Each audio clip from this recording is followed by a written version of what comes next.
I knew something was wrong before my coffee. I'm not a mystical guy, and I don't read omens into traffic lights or YouTube ads. I manage inventory at a hardware store off Route 22, and I count boxes for a living, and I'm usually the last person to notice anything. But the morning felt like the air in my apartment had been exhaled already, a little stale and used up, and the hallway smelled like bleach and old pennies, and the elevator door kept trying to close on nothing. I live on the third floor of a brick building over a nail salon and a takeout place that used to be a Subway. The kind of place where the window AC units stick out like crooked teeth and the mailboxes never close right. And my life is simple on paper. Toyota Corolla with a cracked windshield. Student loans I don't like to open the emails about. A sister in Ohio who FaceTimes me to show me her pit mix pretending to be a lapdog. And a not-quite girlfriend named Jess who bartends nights and calls. Our thing, no pressure, just vibes. Which sounds cooler than it feels when you wake up alone to an alarm that didn't go off because your phone decided to update at 3 a.m. and now you're late. I made instant coffee because I forgot filters again. Burned my tongue like I always do because I never learn. And when I stepped into the hallway with my backpack and my steel-toe boots, Mrs. Ellison from 3B was in her bathrobe, staring down the stairwell like she'd lost a word down there. And when I said good morning, she didn't answer. She just lifted a hand without looking away, and it wasn't a wave, more like a warning slow motion by sleep. Outside, the day had that gray sky that can't commit to rain, the kind that promises a headache by lunch, and there was a military van parked too long at the curb by the elementary school across the street. Not a Humvee, just one of those boxy white vans with a tiny black number stenciled on the door and the windows painted over so it looked like a moving truck. And I told myself it was nothing because everything is nothing until it isn't. People were coughing the way people cough in winter even though it was late September and the air was still warm. That tired cough, that sounds like a chair scraping.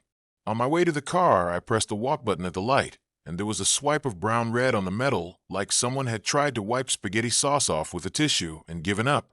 And I used my sleeve because I've worked retail through 2 flu seasons, and I'm not a hero. I drove past the Walgreens where a paper sign was taped crooked on the door, black Sharpie over printer paper. NO Rapid Tests, which has been there for months now, and a second sign that was new. Closed at sundown today, which felt like a typo for close at sundown. Like someone forgot a word and it stuck in my head because words are tiny when nothing is wrong and very big when something is.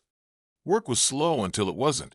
The store smelled like fertilizer and cardboard, and Aaron on receiving was pale and sweaty but swore it was allergies and too much Fireball last night. And we laughed because we always laugh when someone says Fireball, and the POS terminal started doing that thing where the card reader freezes and the fake phone voice goes, "Please try again," like it's annoyed with you personally. The radio behind the service desk was stuck between stations and gave off a soft hiss that we got used to. And then at 10:14 the hiss was interrupted by that old-school emergency alert tone that used to come on TV when I was a kid. The one that makes you feel guilty even if you didn't do anything. And the message was scrambled at first. A man trying not to sound tired. This is a civil safety message for the county. Avoid non-essential travel. Conserve power after sunset. And then it cut back to the hiss before the tail end of a sentence that didn't make sense. Visual stimuli between dusk and dawn may provoke. The customers looked up in that way people do when they're deciding if they should care, and most decided not to. I texted Jess just to say, "You good? Weird alert just hit," and watched the little typing bubble appear and disappear 3 times like she was catching thoughts and letting them fall. Then nothing. The group chat with my high school friends had 3 memes and a parley slip last night, and now it was just blue check marks and silence, which happens. People work, but it added to the hum. By lunch, the news couldn't pick a story. The flat screen we used to loop paint sales was tuned to a local station because Aaron lost the remote months ago, and it stuck like that. And the anchor smile was too steady, while the crawl at the bottom didn't match the tone. Power grid experiencing intermittent demand spikes. Residents advised to limit light use after sunset. And then, unrelated, traffic delays due to military training exercise. And then a clip from a press conference where a guy in a uniform was saying the phrase, "Abundance of caution," with the cadence of a person who had been handed a sentence on a card and told to smile through it. My sister called on my break, and the call failed twice. Third time it connected, and all I got was a stretched-out version of my name. Me. And then static that had teeth in it. That's what it felt like. And a click. I'm not dramatic, but I'm not dead inside either. I felt my chest go small. I tried again and got voicemail. Her cheerful voice about leaving a message, and I hung up because I didn't want to hear myself sound scared. After lunch, a customer rolled a cart to the desk with 3 packs of blackout curtains, duct tape, and one of those cheap headlamps we sell for camping. And he made a joke about Halloween coming early, but his eyes didn't come along for the laugh. And when he left, he kept the headlamp in the blister pack and put it in his pocket like a rule. On my smoke break, I don't smoke. I just go outside to breathe air that isn't store air.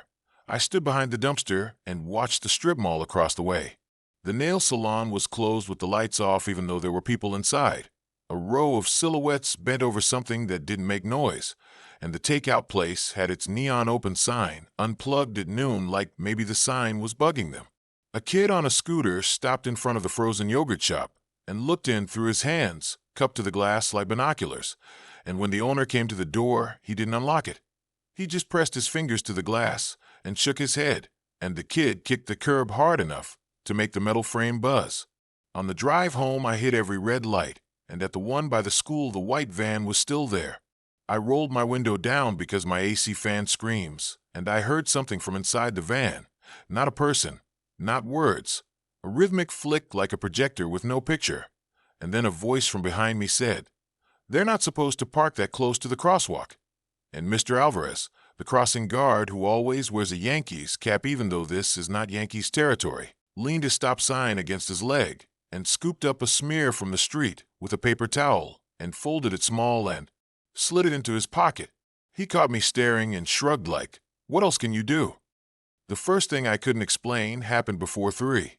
I carried a box of returns up to my apartment because I've been ordering too many things I don't need and returning half of them, and the super hates me now.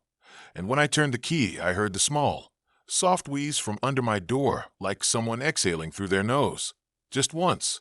And when the door swung in Bishop, the neighbor's cat who thinks our floor is his, shot past my legs, tail low, and disappeared into the stairwell without doing the usual circle around my backpack for treats. There was a drag mark along my hallway rug that looked like someone had pulled a duffel bag with a broken wheel down it, toward my place from the elevator. A shallow, straight groove in an app, and a little curve where it bumped my door. I ran my hand over it, and my palm came up sandy. And when I sniffed out of reflex, it wasn't blood.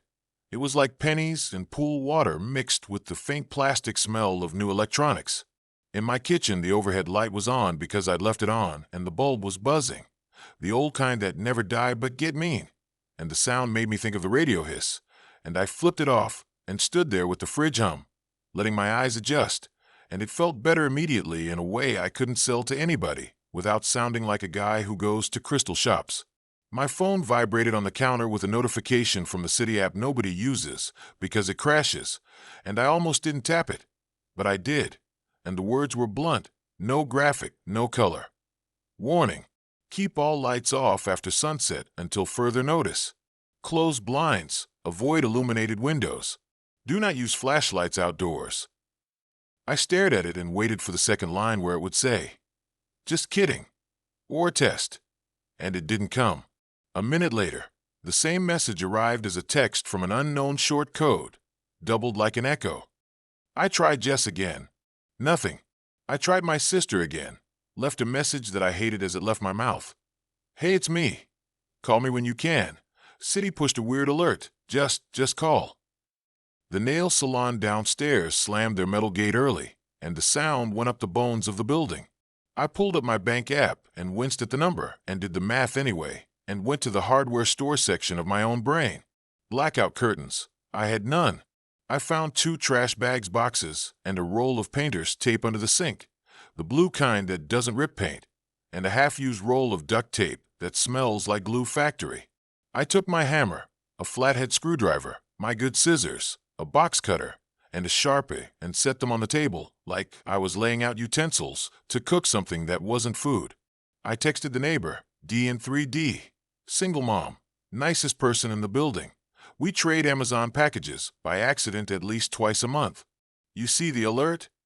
I typed, and then, because we're not close, and I didn't want to sound like I was telling her how to mom, I've got extra trash bags if you want to black out your windows. The typing bubble came and went, and then, yes, I saw. My mom says it's just power grid stuff, but the school called and said aftercare is ending at 4. I'm going to get Maya. I told her to knock if she needed help when she got back. I added, if you've got night lights, maybe unplug them. And the bubble appeared, and then nothing. And then, I have like 6 unicorn night lights. I'll try. And a laughing emoji that felt like it had a seatbelt on.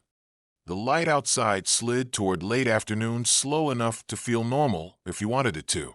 I wanted it to. I spent the next hour bagging the windows. The tape didn't love the wall texture, but it held. Trash bags overlapped, doubled where the seam showed. I pushed my couch to block the sliding door to the balcony because the latch is loose and I never fixed it because I always plan to fix things and then don't. The cat from downstairs pawed at my door once, a soft thump and a tiny meow like he'd reconsidered his earlier exit, and then he left. The building's fire alarm chirped once for no reason, the way it does when the humidity gets weird, and then stayed quiet. I opened the breaker panel and labeled the kitchen light with tape and a Sharpie, so I wouldn't forget and flip it by reflex later. I put my phone on low power mode and turned the brightness down until the screen looked like a secret. I filled the bathtub just in case because every weather disaster PSA has taught me to, and because my dad drilled this one lesson into me when I was a kid in Jacksonville. Water is the only thing you can't fake, and because doing anything felt like taking a hand off my throat.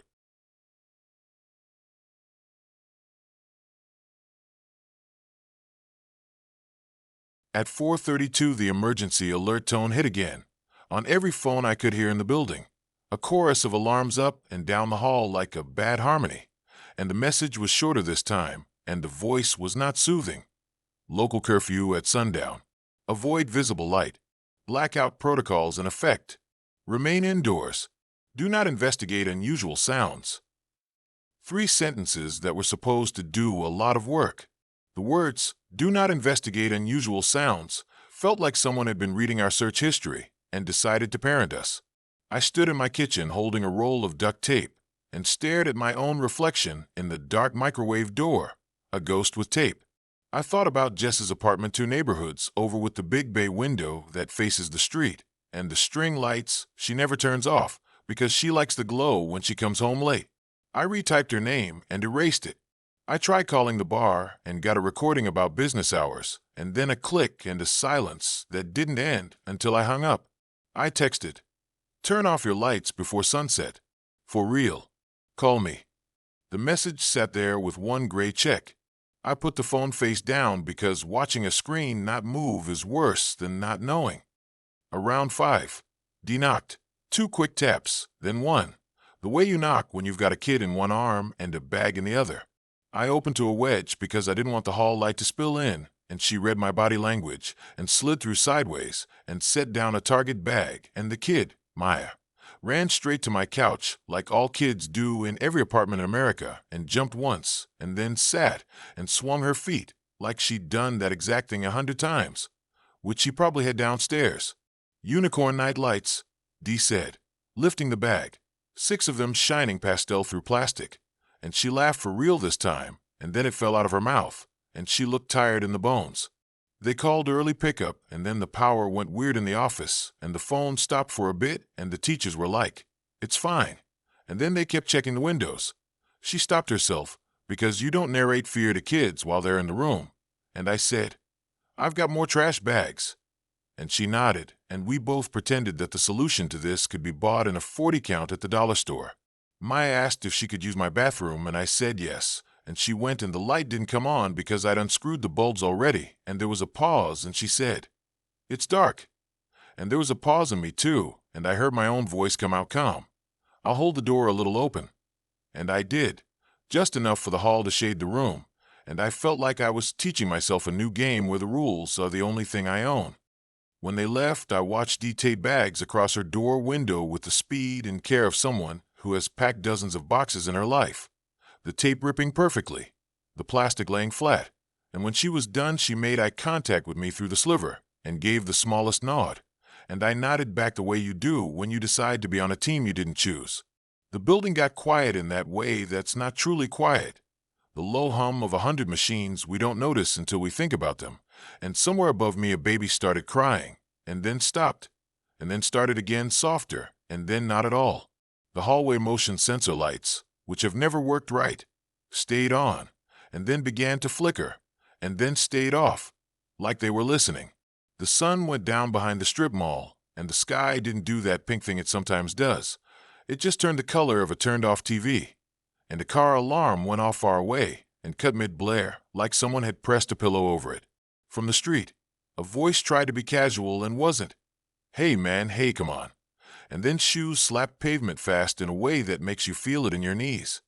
I made my last decisions before it got dark enough to second-guess. I flipped the main breaker. The apartment sighed, and then was only the fridge ticking cools and the hot water heater settling. I set my phone to airplane and then back off, because what if she called? What if my sister tried? I dug out my old camping battery I haven't used since a bad date at a state park 3 summers ago, and I taped a strip of red plastic from a grocery bag over the small LED because the alert said no visible light, and I didn't know if that meant all light or the bright white kind that signals a human is there, and I wasn't going to be the test case. I put the bat I keep behind the door where I could find it by feel, handle facing out, and I moved barefoot because shoes sound like confidence you might not want to advertise. I stood in my living room and listened to my building take a breath with me, the kind of silence you can see, and I let my eyes make a map of the furniture and the path to the bathroom, to the kitchen, to the door. The city sent the alert again, the same words, warning, keep all lights off after sunset, like a parent repeating your name down the hall, and I whispered okay, like answering a person. And I meant it. At full dark, the building changed shape. Sound moved differently. The hallway carried footsteps that didn't map to the usual patterns.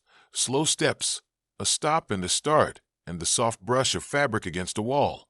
And then a sound at my door. Not a knock, a sniff, quick and close to the bottom where the gap is. Like someone on the other side, testing the air the way Bishop tests a hand before he bites. I didn't breathe, which is what every movie tells you to do even though it's stupid.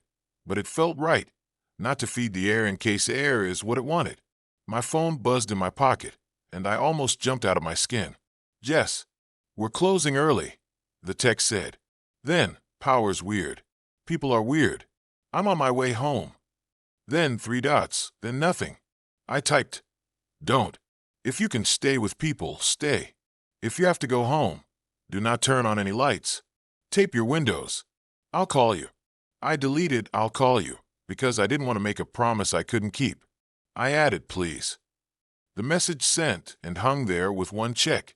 I slid down the wall until I hit the floor because standing felt like arguing with gravity. On the other side of the door, something shifted its weight, and the wood creaked the way wood creaks when a hand finds a place to press, and whoever it was let out a small sound people make when they smell food they can't have. And then the steps went away toward the stairs. I sat in the dark long enough that my knees cooled through my jeans and my back started to complain. And I took inventory, because that's what I do when I can't do anything else.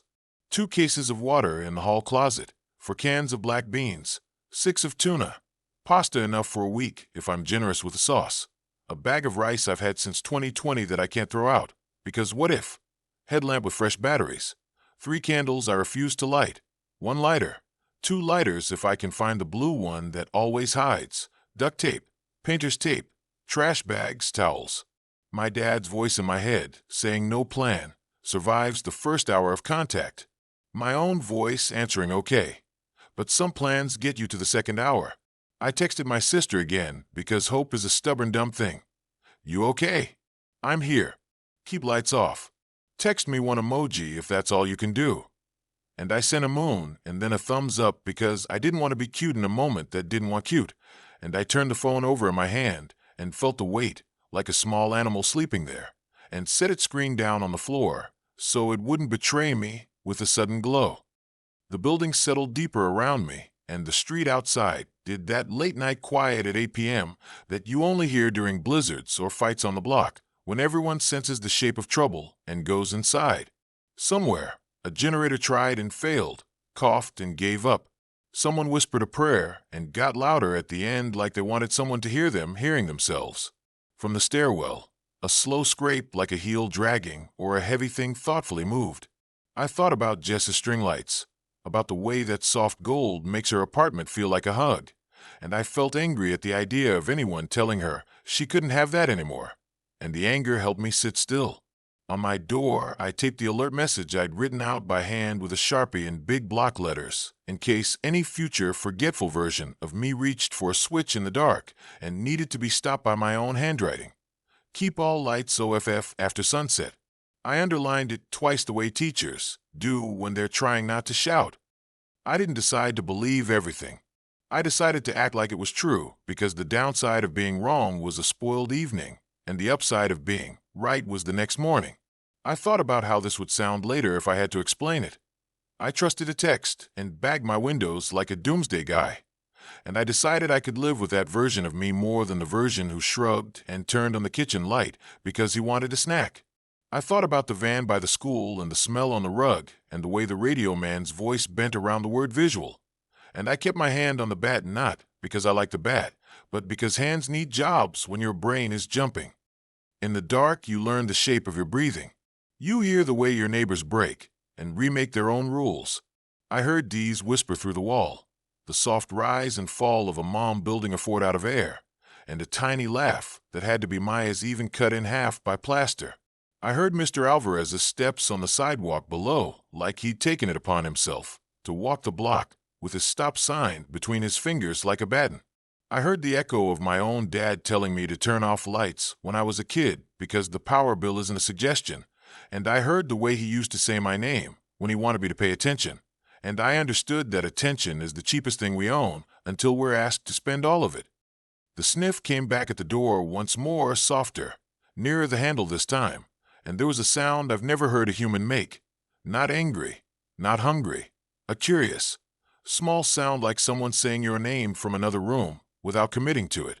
I let the silence sit on my shoulders, and I didn't move, and I didn't cough, and the sound went away the way a dream leaves when you sit up too fast. My phone lit for a second with a banner I couldn't stop. Calendar reminder to pay the gas bill.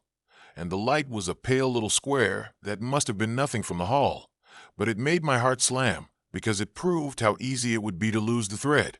I turned the screen off with my thumb and tucked it under my thigh like I used to hide notes in high school when the teacher walked by. I waited for the feeling to pass, and it didn't, but it changed temperature, and that was enough.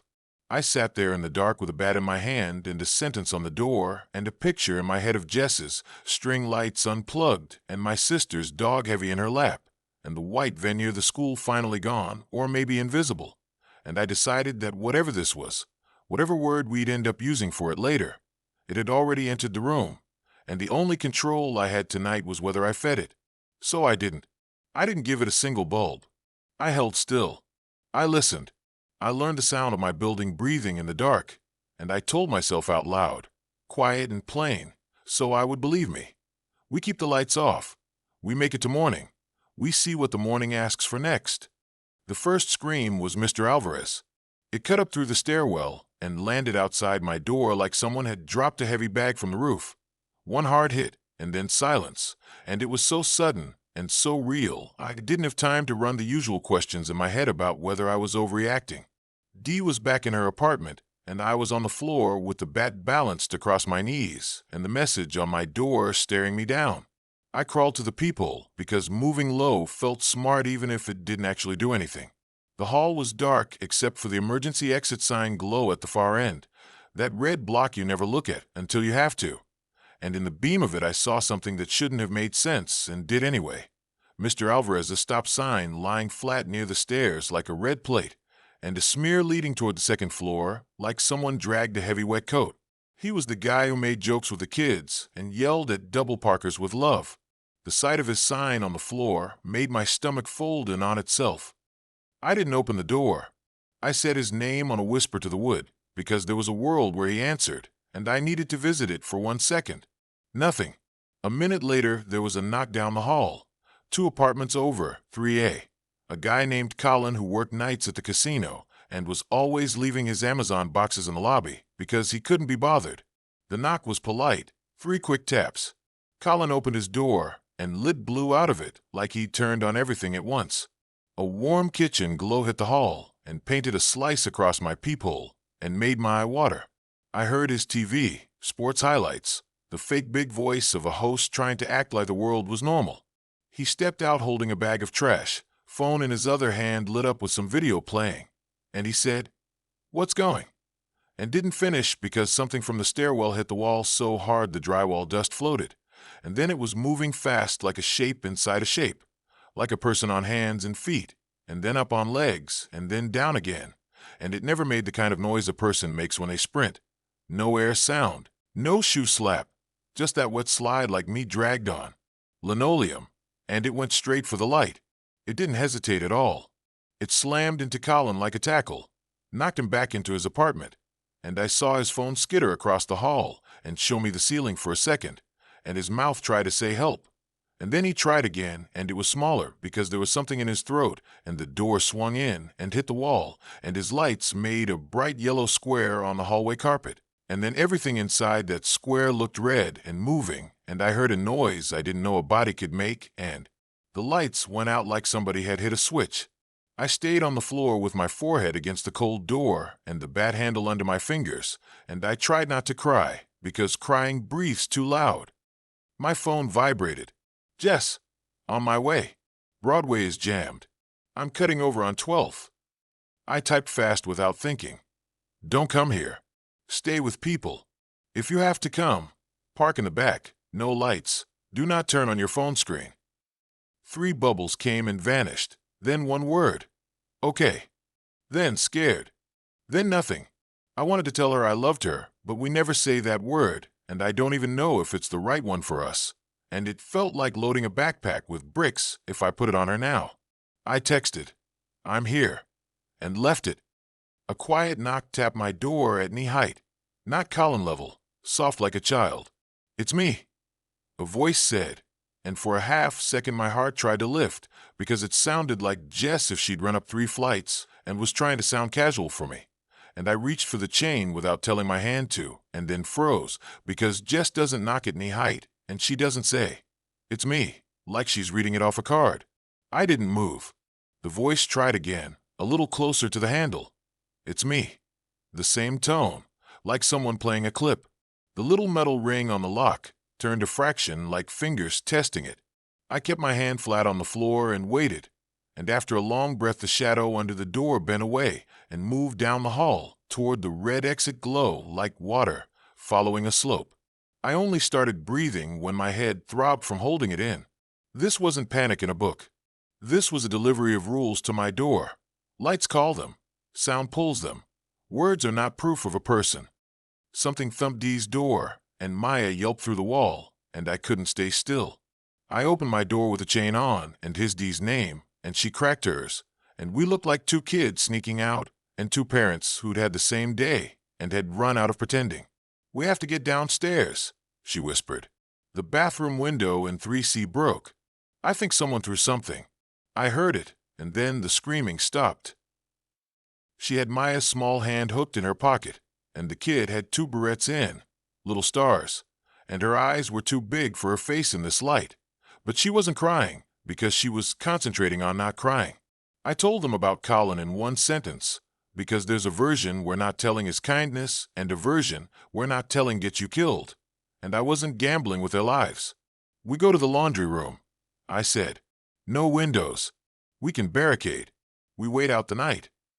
Dee nodded like she'd already planned this, and we were in sync, and that click between us was the only good feeling in the day. I grabbed my backpack with water, a first aid kit I hadn't opened since I bought it, a can opener, 3 granola bars, a roll of duct tape, my dad's old army flashlight I wasn't going to use, and the bat. I put my phone in my back pocket face down. We move slow, no screens, no light. Hand on the wall. If you feel air moving, that's the stairwell. "Nobody runs," I said, and I heard my voice and liked that it sounded like someone who knew what he was saying even though I didn't. We stepped into the hall. The exit sign through that soft red lane, and nothing else. The carpet felt damp under my socks, and at first I thought it was my imagination, and then I didn't think anything, because Mrs. Ellison from 3B was standing under the exit sign, like she'd been forgot there. Bathrobe, slippers. She wasn't moving. She had that look people get in big box stores when they don't remember why they came. She was staring straight up at the sign like it was telling her a bedtime story, mouth open a little, and she was swaying just enough that the robe belt brushed the wall and made the whisper sound I'd been hearing for an hour. "Mrs. Ellison," I said, soft, and she turned her head too fast, and I wish I could say it was her eyes that told me something was wrong, but it wasn't her eyes. It was the way her body responded to the tiny hit of my voice, like a deer snaps to a twig. She took a slow step, and her slipper left a print that looked wet, and then she took another, and the print looked darker. And her hands came up, not like a hug, not like a person, like a puppet somebody else was trying out. She made a sound, a small one, and it wasn't a word. Maya whimpered and pressed into D, and D tried to back up, but her heel hit the door frame and scraped metal. And Mrs. Ellison moved 3 steps fast like a glitch, and I didn't decide. I just swung. The bat hit her right forearm, and a crack rolled up my hands, and she fell without the arm's pinwheeling thing, just down, like someone had unplugged her. She didn't scream. She sort of exhaled, and then reached for the red light, with the broken arm, like that was the point of her. I hit her again in the shoulder because I've never trained for this, and I wasn't going for the head because she's my neighbor, and my brain wouldn't let me. And then she stopped moving, and we stepped over her like I was stepping over a nightmare I didn't buy. The wet prints looked like watered-down paint and smelled like pennies and bleach again, and I focused on counting the steps to the stairwell because numbers are a way to not fall apart.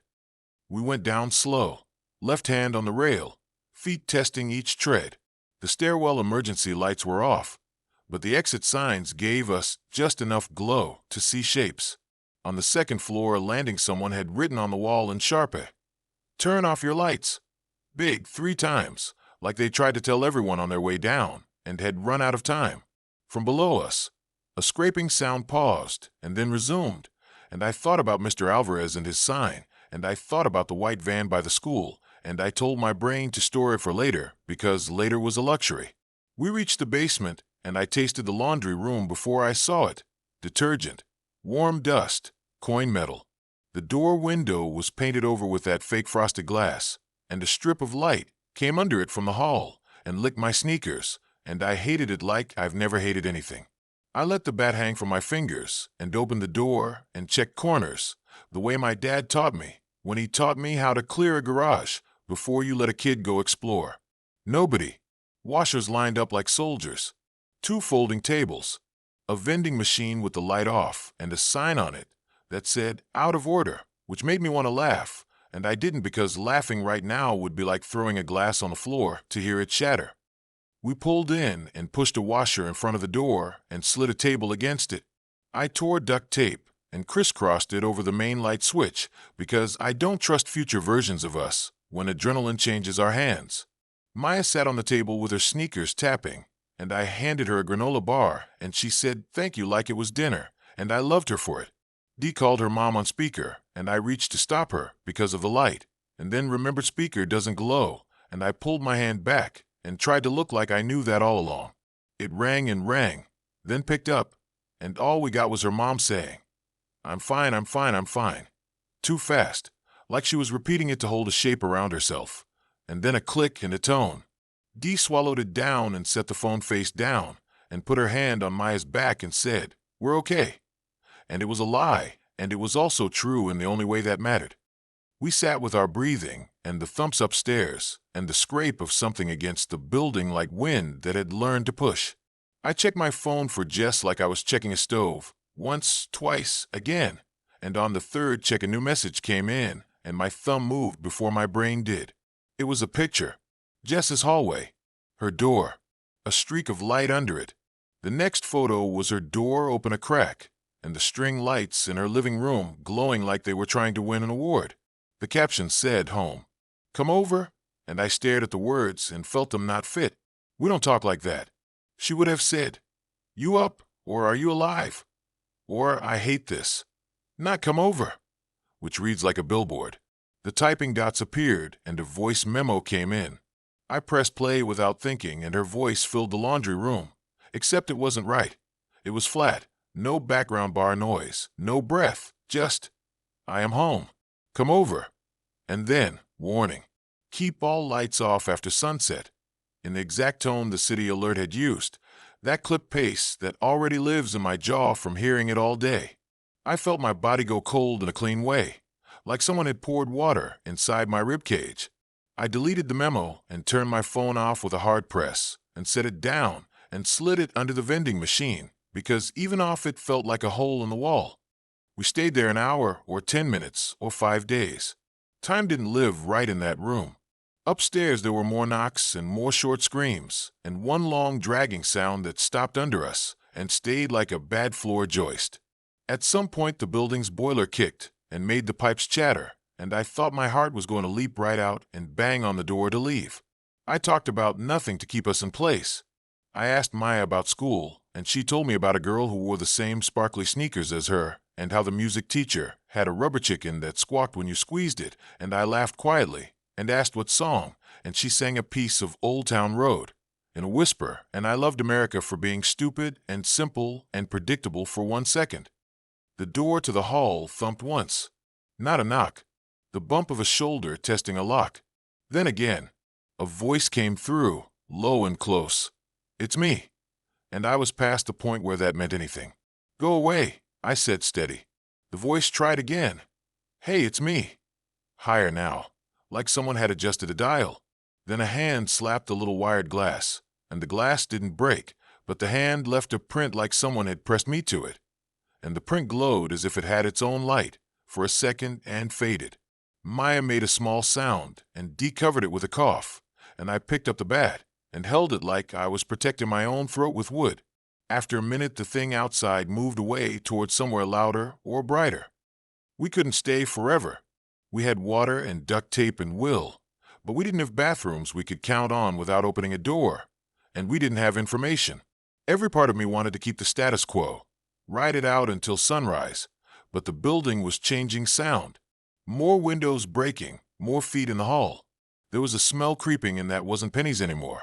It was sweet and rotten and electric, and it was getting harder to breathe in a way that reminded me of one night in a cheap motel where the AC died and the room learned how to sweat. I told Dee the plan like a person who has plans. We go to the parking garage. Back exit. We take my car. We do not turn the headlights on. We go 2 blocks to the public works yard. They've got cinder block walls and no windows and those big blackout curtains they use for welding. We sit there until morning. If it's worse, we go to the river and under the bridge. We move like we're the last people in a museum. Dee nodded and then shook her head like it was both yes and no, which is the truth a lot of the time. Getting to the garage meant crossing the basement hall, which had a motion sensor light that never worked when you wanted it and always flashed when you didn't. I took duct tape and a towel and climbed up on the folding table and taped the towel over the light before it could betray us. The hall smelled like bleach and wet concrete. We moved door to door, hands flat on the walls. At the back exit, the push bar glowed faintly with a dying green, and I covered it with my palm so it wouldn't own us. I opened and a wash of air hit me that tasted like the inside of a coin roll and a charcoal grill at the same time. The garage wasn't lit. The overhead fluorescents were dead. Far off, down the ramp that leads to the street, a porch light burned somewhere, and another somewhere else, and in that weird dotted map of light, I saw movement like moths you can hear. I clicked my car fob and hated myself as soon as I did because the taillights winked, and I felt that wink go out through the morning like a flare. And I dove for the door and opened it, and smashed my thumb on the dome light until it clicked off, and my heart tripped, and I swore at the guy I am for not fixing that setting after all the times it's annoyed me. In, I said, and Dee slid behind me with Maya crawling low and fast like she'd been born with this drill. I turned the key without turning the car on because I'm an idiot who still thinks in steps, then corrected and started it with the dash dimmer all the way down, and I put it in neutral and let the car roll because I didn't want the engine to roar up in the quiet like a challenge. At the top of the ramp, something waited where the rectangle of the street opened and the gray night lay out. It had the shape of a person the way a scarecrow has the shape of a person. It stood in front of a lit porch across the street, and it didn't even look at us. It watched the light the way a cat watches a red dot. Another shape moved along the sidewalk, slow, like it was drunk, and when a car down the block unlocked and flashed once by accident because somebody pressed the wrong button in their pocket, both shapes snapped to it so fast I felt the motion in my teeth. They didn't chatter like animals. They didn't howl. They moved like people who'd forgotten they were people. The streets were unrecognizable, not because the buildings had changed, but because the rules had been replaced while we were making dinner. Every lit window was a magnet, and every false sun was a bell. I whispered the line in my head the way you say a prayer you barely believe, warning, keep all lights off after sunset. I got us onto the street with my headlights off and my hazard lights off and my whole body screaming at me because every DMV rule in my bones said I was wrong. I drove 20 like an old man with a coffee on the dash. I put the car in low so the engine wouldn't jump for attention. On the corner, a bodega had its LED sign buzzing and 3 shapes were pressed against the glass inside trying to get at it. Not smashing, just pressing, foreheads on it, hands flat, like they were trying to slide their faces into the picture. A guy in a hoodie on the other side of the street waved his arms at me and then stopped waving because he realized waving was motion and motion draws eyes, and we both stood inside our decisions.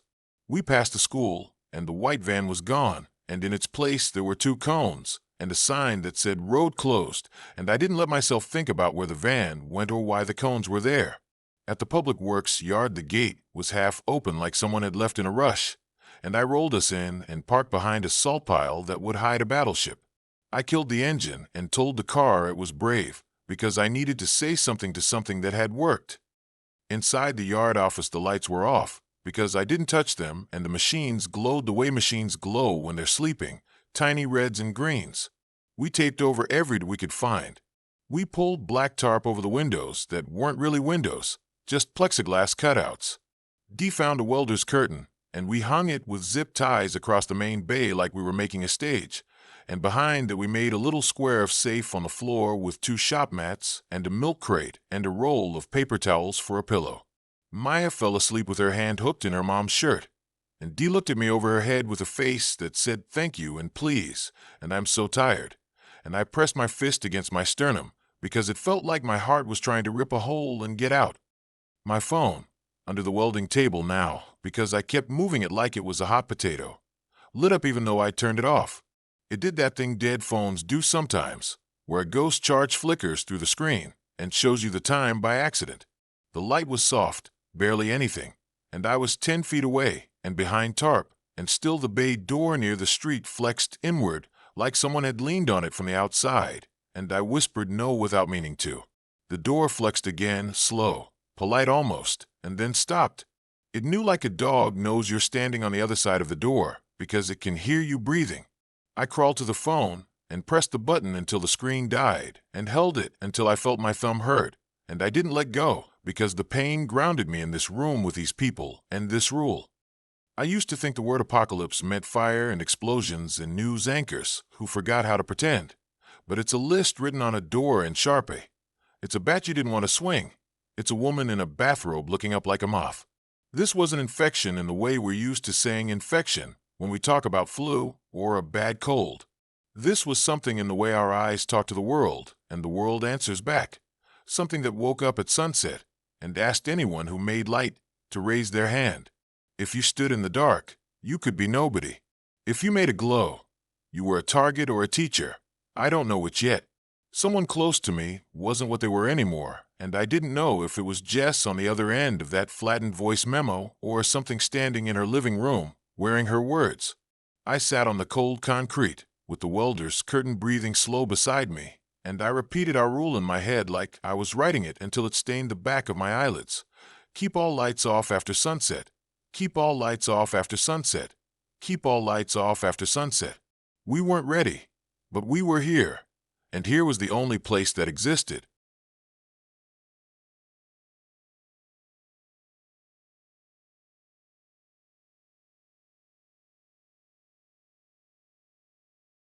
I heard the bay door flex again like someone was testing the ribs of the building, and I didn't move because every choice felt like a switch I couldn't unflip once I touched it.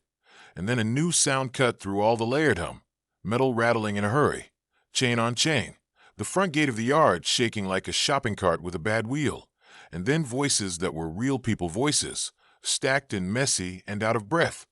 Open up, hey, please, please, come on.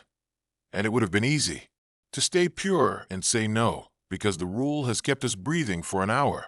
But I pictured my own sister on the wrong side of that chain, and I couldn't be the man who left her silhouette against a fence for coyotes to learn new rules off of. So I slid along the concrete and lifted the bottom lip of the welder's curtain and looked out. 4 of them, 2 men, 1 woman with a baby strapped to her chest, a teenage boy in a varsity jacket, their faces gray with sweat and street, eyes shining wild, the older man pounding his palm against the mesh. They're everywhere, man. We ran from the park. They just stand under the lights and wait. We'll turn off our phones. We'll do whatever just. And in the same breath, the teenage boy lifted his phone like a talisman, because we all think help lives inside the glass and the lock screen. Woke and washed his face and the chain link in white. And across the street, a porch light blinked like a wink, and 3 shapes unpeeled from the dark of the hedges and moved without debate toward the brightest thing in the picture. I hissed, "Turn that off." And he fumbled and dropped it, and the light skittered across concrete, and I watched those 3 shapes adjust their path the way flies adjust for spilled soda. I had the door bar in my hand, and every muscle in my forearm said do it, and my chest said you don't know them, and my gut said if you open that door you'll be holding it while hands push from both sides, and the woman with the baby said, "Please don't leave us," as plain as you can say anything, and I lied to her because that's what I chose. "I'll circle you in from the side. Stay low. Kill every light." And I let the door fall back into the frame and locked it and felt the welder's curtain brush my shoulder like a hand that was trying to catch me. And I hated what I'd said even as I believed it saved the kid asleep 5 feet behind me. The gate rattled again, harder now, and the older man swore like he'd lost a bet with God, and the shapes crossed the street easy as Sunday and didn't look at the gate or the people. They looked at the teen's phone on the ground like a magnet, and they slid their hands through the chain like they were reaching for a plate under glass, and the woman started to sob exactly once, and then stopped because the baby made a sound, and she swallowed the next one, because that's how moms are built. And the older man backed away and tried to pull them with him, and the teen kicked his own phone into the gutter to kill the glow, and it tilted face up and flashed again with a call that said "Mom," and the porch light across the street flared with it, because those things are on the same timer in this neighborhood, and one of the shapes slammed itself against the chain and didn't even register the pain, and the varsity kid said, I'm sorry. And the older guy shouted at me a word that doesn't need repeating. And the second I hated being the person on the safe side of a door, I took the corner of the curtain and duct taped it to the column so it wouldn't gap, because I was no longer the version of me who believed I could save everybody, and I had just learned what that made me. I sat back against the crate, and Dee watched me the way you watch a pot about to boil over, and she didn't say thank you or how could you. She said, "We do what gets Maya to morning." And it was the only sentence anyone said in that room that felt both cruel and holy at once. From the street came the blunt thud of a body meeting steel, and then the ripping sound of chain link torn off a post, and I realized it wasn't only people who were going to learn new rules tonight. Fences were going to learn they were ideas, not barriers, and I kept my eyes on Maya's sneaker pressed against the mat, so I didn't have to see the moment the ideas failed. We might have held the yard if the grid hadn't coughed. Somewhere in the block a transformer shuddered like it had a bad dream, and one of those automated checks cycled every municipal thing plugged into the city's nervous system. And the public works yard is married to timers and eyes that wake when motion passes. So, without anyone touching a switch, the floodlights on the yard's poles yawned on, one by one, popping awake slow like toasters, and I felt the brightness hit my teeth, through a tarp the way you can feel a lightning flash with your belly button. The bay door turned into a square of white. The welder's curtain glowed at the edges like a lampshade. My skin prickled like it was being read. Outside, a low chorus of feet turned in unison toward the center of the new universe. They didn't scream. They adjusted. The chain at the gate went quiet the way crowds go quiet when the curtain lifts. I was already moving because memory stepped in. Dad and me in Jacksonville. Hurricane night. Floodlights popping on from a test, and drawing looters, like moths to the only hardware store, for 6 miles, and him grabbing my shirt and saying 2 words I've lived on ever since. Break line, which in his mouth means kill what ties you to a bad plan. I dove to the panel I taped over, and ripped tape, and snapped the main breaker for the bay, and the little emergency light over the exit tried to wake and died because the breaker strangled it. But the poles outside weren't ours. They sucked juice straight from the property junction, and their eyes were wide and bright and blind to any rules except their own. So I took the only lever left and yanked the cord on a forklift parked under the tarps and let it roar because sound was already lost, and I stomped the pedal and aimed the forks like a bull at the base of the nearest pole and hit it dead enough to make the top light shiver. And the pole didn't fall, but the shade cracked like a helmet and the bulb brain rattled and died, and something outside shifted the way animals shift when a thunderhead moves and they don't know why they suddenly feel better. I backed up and hit the next pole. Dee was already rolling a barrel under the third, so I could climb and smash with the bat. And we didn't talk because our hands were smarter than our mouths. I got 2 more, but you can't shatter the night back to perfect, and you can't be everywhere at once. Across the yard, 2 lights still burned like beacons, and the bay door began to bow in the middle under a pressure that wasn't the wind. I heard a car horn honk 3 quick bursts 2 blocks away. The way Jess always hit it when she came to get me, because I never hear my phone in my pocket during a game. And then a shape slid past the crack at the bottom of the bay, and a set of headlights swung across the salt pile like a search party looking for old rules. And my throat closed because it was my car, my exact model or its cousin. Beige Corolla with a crack through the passenger side of the windshield. And for the silliest, most human fraction of a second, I thought it was an omen smiling at me. And then a voice took the place of that thought. Lucas in my pocket. A voicemail from Jess that my phone wasn't even on to receive. I'm here, come outside.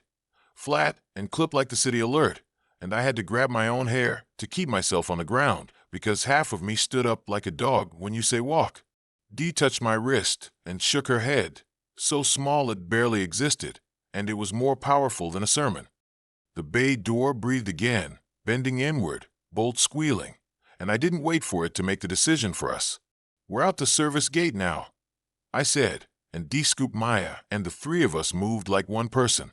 I slung the backpack and grabbed the bat and took the side door we'd taped, tore the tape with my teeth and kept it in my cheek because even garbage mattered, and we slid into the alley between the salt shed and the fence. The floodlight on the northeast pole flared as if it knew we'd left and wanted to call the roll, and 3 bodies hit the fence 2 feet from my face with the blunt weight of furniture thrown off a truck. Their fingers curled through the diamonds, and the skin left that penny-bleached streak wherever it rubbed, and I could have put my palm against theirs and held a second of peace if peace had any room in it tonight. I ducked my head and ran low, and the fence sang in my ear where their grips skated along it trying to find me, and the service gate had a padlock that wasn't locked because someone left in a hurry, and I swung it open, and it squealed because metal always tells on you. And we were on the street in the dark slice between 2 dead streetlights. We didn't run like idiots. We moved. We took the no-light path. We hugged the tree line. I guided us by the map I've made over 100 dumb miles delivering pizza in college, the way light pools on bad blocks, where cops sit with their cruisers idling. The rhythm of this town at 2 a.m. I used all of it in the space of 40 yards. We cut behind the Wawa, where the sliders are always sticky and the dumpster stinks like hot sugar. And on the far corner a Little Caesars sign glared orange, and under it 3 figures were pressed chest to glass, inside like they were trying to get into the letters. And I pulled us left, and we took the ditch instead of the sidewalk, and my ankle kissed a piece of rebar, and skin opened and bled into my sock, and I didn't earn the luxury of noticing yet.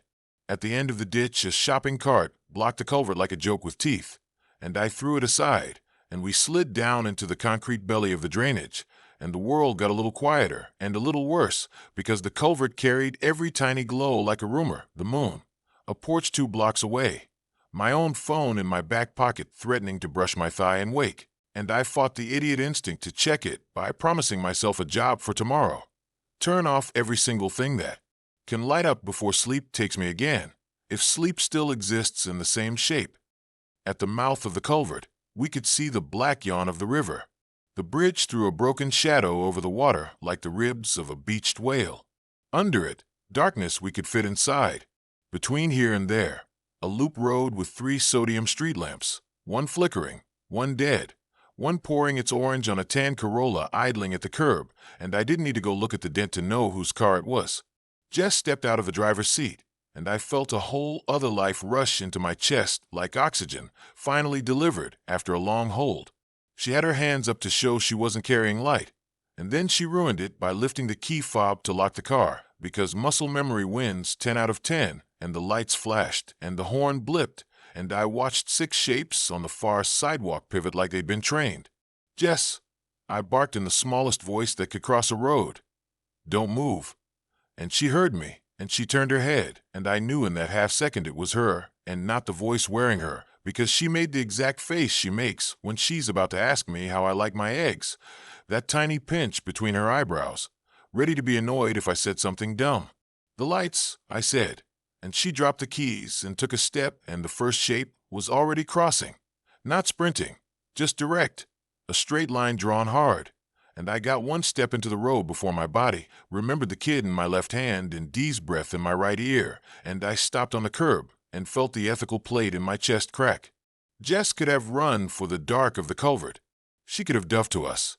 She did the thing you do when you've been told your odds are better with the door. She went for the car, reached for the handle, and the car, which doesn't know anything about rules except its own, puffed its dome light on like a little sun. What happened next wasn't a movie fight. There were no slow-motion heroics.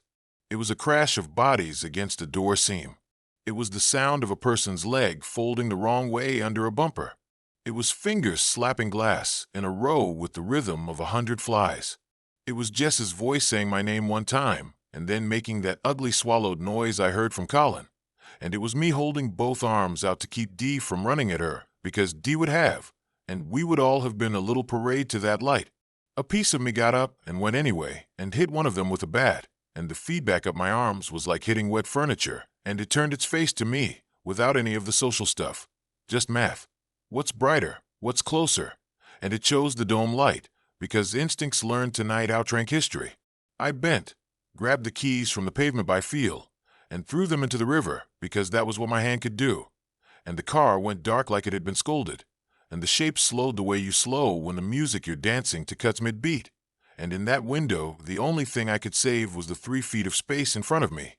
So I did. I backed us into the culvert. I kept the bat between ribs and faces, and a hand reached and got a mean handful of my calf and peeled skin, like duct tape, and my blood felt hot. And I swung, and I didn't think about faces, and we slid under the bridge on our knees, and the dark took us again. Under there, the world narrowed to our breath, and the sound of water hitting rock. Dee was whispering into Maya's hair, and the kid had her face in her mom's neck, and her hands fisted the shirt like a cliff edge. And the pain in my leg made my eye twitch in a way I'll probably have forever. The shapes stayed near the road where the car had blessed them, and when the light went, they didn't come hunting our particular dark. They just drifted toward the next lamp down, like iron filings, turning with a magnet moving underneath the paper. I pressed my forehead to the cool concrete and let the bat rest across my thigh like I was sheathing it, and I said the rule again because saying it out loud makes you share it with the air. Keep all lights off after sunset. Keep all lights off after sunset. And I added 3 more we'd earned the hard way. Never press a switch you didn't tape first. Never trust a voice that uses the wrong words. And never let a car tell the street you're there. We stayed under that bridge until the river changed color by a shade even a tired man can tell. Dawn inched in through the crack like it was nervous to come inside. Birds tried out a couple notes as if they weren't sure if music was still legal. Across the water, the Duncan sign flickered to life, and then cut, and then flickered again, and 3 things waited under it like teenagers, waiting for a ride, and I hated them without any poetry. Dee took stock like I always do. Her ankle was swollen from where she twisted in the ditch, but she could put weight if she gritted. Maya had a little scrape on her elbow she insisted needed a superhero bandage, and I told her she could have too when the stores learned how to be stores again. My calf was torn shallow and bleeding slow and ugly, and I cleaned it with river water because that's what we had, and I wrapped it with a strip torn off my shirt, and I prayed to the god of tetanus shots and said, "I'll see you when I see you." When the sun finally hauled itself over the roofline of the public housing across the way, the things thinned, not by running for cover, but by dispersing like a crowd that realizes the show is over and it's time to find coffee. They weren't vampires with rules we could borrow from movies. They were hooked on light like we're hooked on being seen. We slid out of our hole, and the morning hit our faces, and it made me want to cry because who knew day could feel like a lock clicking open? We moved along the niche spaces where shadows hung back from habit, checked every step like we were sweeping mines, and when we got to the verge of Route 22, I could see the highway stretching like a bad promise in both directions, cars angled wrong, a fire truck sitting sideways, with its ladder up like it raised its hand to ask a question and got ignored, a billboard that said tax refund advance now lit in full because that timer didn't care what happened to us, and nothing looking like help in. The shapes I grew up trusting. We looked west because that's where my sister is, and where the map has big empty places, and where an idea like safety feels fatter. We looked east and saw the school, and the place that used to be a subway, and the red smear on the walk button, and the white van gone like a dream. We didn't make a speech. We didn't clasp hands and vow. We did the small things that make people still be people when everything else changes. Dee tightened Maya's sneaker and retied it in a double knot and kissed her hair because she didn't know if she'd get another shot at that today. I took a marker from my bag and on the inside of my wrist, in block letters, because I know I'm a man who forgets in the wrong second. I wrote the rule. Lights off. I took the same marker and wrote Jess on the underside of my cap brim, because losing someone in the dark doesn't mean you let the dark carry the last word. Dee looked at me and I looked at her, and we forgot titles like neighbor and not quite, and we became something else that doesn't have a word. The shape people make when they form around a kid and an idea. We started walking along the shoulder where the white line is chipped away by snow plows, and we kept the sun at our side so we wouldn't throw the wrong kind of attention with our own shadows, and every time a porch or a sign or a car flashed by, we turned our faces down like pilgrims refusing eye contact with a God that punishes attention. I don't know if hopeful is the word, or doomed, or hungry, or brave. I know the world is different in boring, practical ways. Screens need tape. Cars need their domes ripped out. Houses need blankets nailed where eyes live. People need to sit on their hands at night and let every instinct that wants to flip a light learn some new dance. I know my leg hurts, and I'm going to limp for a while, and that's just rent I pay for following my own rules with my own hands. I know a place that felt safe can burn without fire. It can burn with one electric blink. And the way to keep going isn't to pretend you can make safe places again by saying they are. It's to learn the hours that belong to you and the hours that don't and move like someone who wants a second morning. We walked. The road ahead wasn't a story about heroes. It was concrete and glass and a sun that makes killers sleepy and a set of rules we keep writing as we go. And it was enough to take the next step, and the one after that, and the one after that.